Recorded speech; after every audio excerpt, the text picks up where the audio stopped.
안녕하세요. 김성길 목사와 함께하는 예수님 이야기 제4단원의 이 시간 60회째가 되겠습니다. 팔복의 두 번째 내용입니다. 바로 애통하는 자의 복이죠. 애통하는 자의 복에 대해서는 몇 시간에 걸쳐서 말씀을 나눠보려고 합니다. 자, 먼저 우리 본문 말씀을 함께 나누도록 하겠습니다. 함께 읽어보죠. 예수께서 무리를 보시고 산에 올라가 앉으시니 제자들이 나온지라 입을 열어 가르쳐 가라사대 심령이 가난한 자는 복이 있나니 천국이 그들의 것이며 애통하는 자는 복이 있나니 그들이 위로를 받을 것이며 온유한 자는 복이 있나니 그들이 땅을 기업으로 받을 것이며 의에 줄이고 목마른 자는 복이 있나니 천국이 저희가 배부를 것이며 마음이 청결한 자는 복이 있나니 그들이 하나님을 볼 것이며 합평케 하는 자는 복이 있나니 그들이 하나님의 아들이라 일컬음을 받을 것이며 의를 위하여 핍박을 받은 자는 복이 있나니 천국이 그들의 것임이라. 내 이름을 인하여 너희를 욕하고 박해하고 거짓으로 나로 말미암아 너희를 욕하고 박해하고 거짓으로 너희를 거슬러 모든 악한 말을 할 때는 너희에게 복이 있나니 기뻐하고 즐거워하라. 하늘에서 너희 상이 금이니라. 너희 전에 있던 선자들을 이같이 박해하였느니라. 아멘. 자, 두 번째 부분은 애통하는 자는 복이 있나니 그런 말씀을 하셨습니다. 자, 애통이라는 게 무슨 의미일까요? 한문을 보면은 이렇게 되어 있어요. 슬플 애, 아플 통. 아픈 눈물을 흘리는 사람. 아픔의 눈물을 흘리는 사람. 우는데 그냥 우는 눈물이 아니라 막 마음에 그 아픔을 가지고 눈물을 흘리는 사람. 복이 있다는 거죠. 무슨 의미일까요? 왜 사람은 마음의 아픔과 슬픔을 가지하는가? 예수님은 지금 그 뭔가를 바라고 원하는 사람들을 앞에 놓고 그들에게 잘 되는 비결을 외치고 있는 게 아니라 성공하는 세상 것들을 얻는 비결을 외치는 게 아니고 애통하는 자. 참, 이거 어떻게 보면 역설적이에요. 그래서 좀 어떻게 보면은 왜 저런 말씀을 하시지? 그렇지 않아도 지금 슬프고 속상하고 그런 게 너무 많은데. 아픔의 눈물. 그거 뭐라고 표현해야 될까요? 막 아파하는 그런 마음의 눈물, 애통. 이런 사람들이 복이 있다는 거죠. 시간에는 이 본질적인 이야기를 또 해보겠습니다. 애통은 무엇이며 왜 이것이 복이 되고 그들이 받은 복인 위로는 또 뭘까? 사람은 또 왜 애통해야 하며 무엇을 애통해야 할 것인가? 나는 주님이 말씀하신 대로 이런 애통을 해본 일이 있는가? 지금 나에게는 또 이런 애통이 필요한 시점은 아닌가? 참 생각을 많이 하게 하는 내용입니다. 무엇보다 궁금한 것은 주님은 왜 애통을 복이라고 하셨을까? 사실 마음을 찢고 막 아파하는 이런 걸 보고 복이라고 할 사람이 어디 있겠어요? 웃고 행복해하고 막 즐겁고 이걸 복이라고 생각하죠. 참 궁금한 이야기입니다. 지금 주님 앞에 모여든 사람들은 이런 이야기를 듣고 싶어서 온 사람들이 아닐 거예요. 앞에서 말한 것처럼 막 능력 있게 원수를 갚고 뭔가 잘되고 부자되고 능력받고 그리고 문제를 해결하고 성공하는 방법들 막 그런 이야기를 쫙 듣고 싶은 이런 마음들이 있을 거예요. 그런데 이들에게 주님은 애통해야 합니다. 애통하는 자가 복이 있습니다. 이런 말씀을 하셨단 말이에요. 자, 이 말씀이 이들에게 무슨 상관이 있었을까? 과연 지금 나에게는 이 말씀이 공감이 되는가? 이 말씀이 공감이 되고 맞아, 그래, 그런 것들을 우리가 이해하기 위해서는 역시 어디로 가봐야 될까요? 창세기 1장 부터 시작해서 창세기 3장, 4장까지를 쫙 이해를 해야 합니다. 특히 창세기 1장 27절에 그걸 기억을 해 두셔야 돼요. 그래야 이 말씀을 들을 때 그렇구나, 맞아. 무엇을 얻어서 인간은 행복한 게 아니라 애통해야만 인간은 행복의 자리로 갈 수가 있구나. 이것을 알게 되는 거죠. 그래서 애통하려고 애를 쓸 수가 있는 겁니다. 이 말씀을 단순하게 보면 그냥 회개하거나 일반적으로 우는 이야기를 할 수밖에 없지만 창세기 1장 27절과 28절을 시작으로 본다면 애통하는 자의 복이 얼마나 중요한지, 그리고 이거는 반드시 해야 될 일이라는 것을 우리에게 알려주고 있는 거죠. 결론부터 생각해보면 주님이 말씀하신 애통함을 통해서 이 애통이 이루어지면 그 다음에 인간은 잃어버린 자기의 참모습, 본질로 돌아갈 수가 있어요. 우리의 본질은 항상 창세기 1장 27절 28절, 더 나아가서는 창세기 1장 2장이에요. 그런데 죄 짓고 여기서 떠나버렸어요. 그래서 엉망진창이 돼버렸어요. 현실이. 다시 인간은 다시 이렇게 돌아가야 돼. 이쪽으로. 다시 이 본질로 다시 돌아가야 되는 거예요.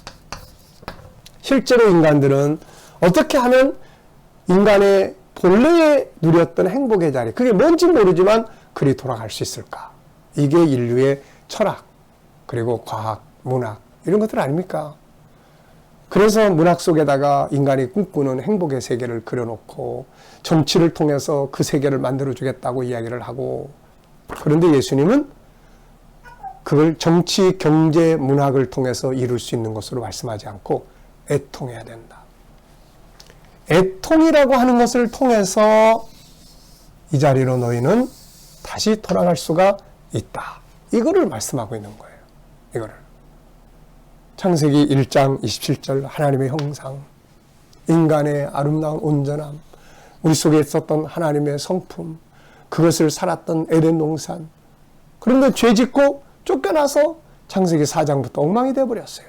그래서 인류는 다시 잃어버린 에덴으로, 잃어버린 하나님과의 관계로, 잃어버린 나의 본질로 다시 돌아가려고 인간은 연구하고 고민하고 있는 거예요. 그것이 바로 학문이고 철학이고 과학이고 종교고 다 그런 거예요. 그런데 예수님은 철학, 학문, 종교, 경제, 정치 이런 걸 통해서 그리 갈 수 있는 게 아니야. 애통함을 통해서 갈 수 있는 거야. 이거를 말씀하셨다. 그런 이야기예요. 자, 우리가 창세기 1장 27절, 28절 이런 내용을 4장까지 범죄하고 에덴 동산, 그리고 1장에서 인간의 본질, 하나님과 함께 살아야 될 인간의 모습, 그리고 하나님의 성품대로 살던 에덴 동산, 죄짓고 에덴에 추방돼서 엉망진창이 된 세상, 이 역사를 알면 지금 예수님이 뭘 이야기하는지를 알 수가 있게 되는 거예요.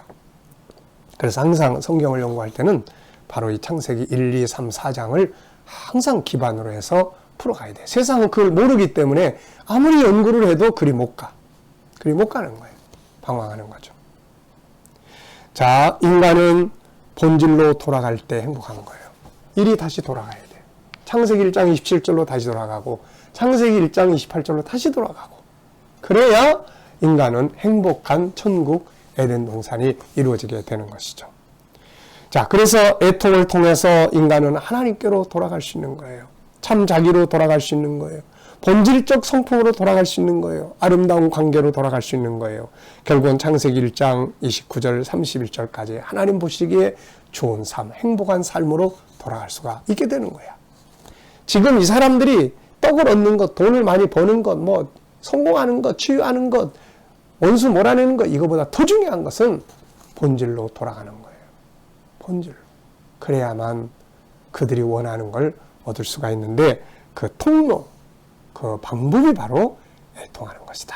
이렇게 말씀하고 있습니다. 주님의 모든 말씀이 가고자 하는 현장은 항상 창세기 1장 27절로 31절입니다. 이 속에 인간의 행복이 있기 때문이며 인간은 이 속에서 살도록 만들어져 있는 거죠. 창세기 1장 27절로 31절을 보면 인간은 어떻게 살게 돼 있습니까? 하나님의 영과 내 영이 하나가 돼야 되고, 이 속에서 자기 가치를 알게 되고, 그리고 그 안에 천국을 소유하게 되고, 하나님의 성품들이 살아서 움직여야 되고, 그것을 가지고 가정을 다스리고 만물을 다스리면서 열매를 얻어서 행복하게 살게 창조가 된 것입니다. 그런데 창세기 3장에서 인간이 범죄함으로 모든 것이 다 깨지고 말았어요. 하나님과의 관계도 깨져버렸어요. 하나님과 내 관계가 깨진 거예요. 하나님과 원수가 되어버렸어요. 나 자신도 잃어버렸어요. 나와의 관계도 깨지고 내 안에 있던 아름다웠던 하나님의 성품도 다 깨져버렸어요. 이 결과로 가정이 파괴되고, 창세기 4장에 보면 형이 동생 죽이고, 일남일녀의 가정의 질서가 벌써 거기서부터 깨져가지고 한 남자가 여러 여자들을 거느리고 살고 사랑의 질서가 아니라 힘의 논리에 의해서 사람들을 죽이고 막 이런 막 고통스러운 일들이 막 벌어지기 시작을 했던 거죠. 그래서 이 세상의 것들로 이 세상의 부귀와 영화 이런 것들 가지고 이 본질 속으로 돌아갈 수가 없는 거죠. 이것을 회복하게 하는 것이 바로 애통입니다. 본질로 돌아가기 위해서는 아픔이 필요해요. 아픔, 마음을 찢는 아픔, 그 하나님을 향한 그 간절한 아픔이 필요한 거죠. 네. 문제는 뭡니까? 하나님을 떠나 있는데도 아픔이 없어. 그것 때문에 슬퍼하질 않아. 애들이 말이죠. 부모를 떠나 있으면 막 얼마나 울어댑니까? 막. 이게 있어야 되는데 이게 없는 거야. 그 영혼이 다 병들어 죽어버렸어요. 죽은 것은 아무것도 모르는 겁니다. 자기를 잃어버렸으면 마땅히 자기를 찾기 위한 아픔이 있어야 돼. 난 누구이지? 예수님의 어머니 가족이 예수님이 잃어버리고 나서 3일 동안 찾아 헤맸잖아요. 자식을 잃어버린 부모는 평생을 아픈 마음을 가지고 평생을 찾아 헤맵니다. 네. 그런 마음을 이야기하는 거예요, 지금 예수님께서. 하나님을 떠나 있는데 슬퍼하질 않아. 하나님을 떠나 있는데 마음에 아픔이 없어.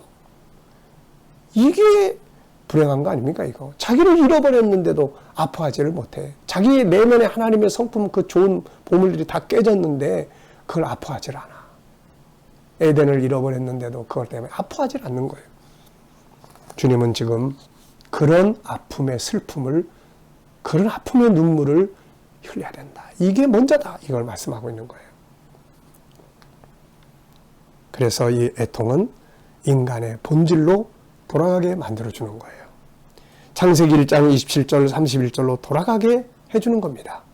하나님께로 돌아가게 하고 참 자기의 모습으로 돌아가게 하고 하나님 만들어 온 창조의 질서로 돌아가게 하고 그래서 에덴을 이루게 만드는 것, 이것이 바로 애통함이에요. 세상의 종교, 철학, 과학, 문학, 정치 이런 거 가지고 되는 게 아니고 애통함을 통해서. 여러분, 우리가 하나님 앞에 돌아갈 때 그 막 아파하는 마음 경험해 보셨나요? 막 회개할 때 마음을 찢고 막 아파가지고 말이죠. 이 애통함이 하나님의 영과 내 영이 하나 되는 회복을 가져다 주는 거죠.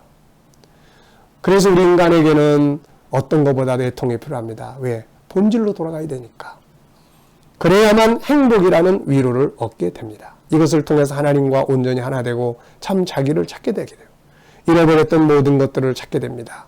보물인 인간이 세상에 와서 그 가치를 모르고 쓰레기더미 속에 묻혀서 자기를 잃어버리고 살아요. 자기를 학대하고 그러다가 애통을 통해서 그 고민과 애통을 통해서 다시 자기를 발견하게 되고 그 자리로 돌아가게 되는 거예요. 애통하는 자는 복이 있나니 그들이 위로를 받을 것이다. 창세기 1장 27절부터 더 나아가서 창세기 2장 그리고 3장 4장까지를 쫙 이해해보면 돌아가기 위한 진통의 아픔, 아픔의 눈물이 있어야 된다. 이거를 말씀하고 있는 것입니다. 자, 이 시간 말씀 여기서 마치도록 하겠습니다. 감사합니다.